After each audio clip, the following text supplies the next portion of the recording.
আজকে আমার রান্নাঘরে বানানো হচ্ছে ডিমের আখনি রেসিপি। এটা খেতে ভীষণ ভালো হয়, ভীষণ ভালো হয়। এটা আপনারা অবশ্যই ট্রাই করবেন। তো কীরকম করে বানিয়েছি আমি উপরে লিখেও দিয়েছি, তাও মুখে বলে দিলাম।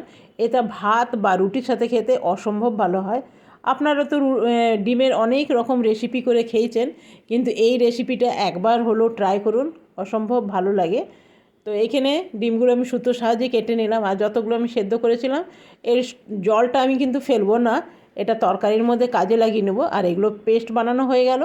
তেলের মধ্যে একটু ফোড়ন দিলাম, তেজপাতা, শুকনো লঙ্কা, জিরে, আর এখানে যে পেস্টটা বানিয়েছিলাম সেগুলো দিয়ে দিলাম। জিরে গুঁড়ো, হলুদ গুঁড়ো, লঙ্কা গুঁড়ো সব কিছু দিয়ে বা নুন আর চিনি দিয়ে দেবো একটু দুধের সর। এমনি যদি আপনার কাছে ক্রিম থাকে, কেনা ক্রিমগুলো, সেগুলো দিলেও ভালো হবে। এরপরে সেদ্ধ ডিমগুলো দিয়ে দেবো, কিন্তু একটাও ডিম ভাঙবে না, জানেন, এত সুন্দর হয়। এটা রুটির সাথে দারুণ লাগবে। ধন্যবাদ।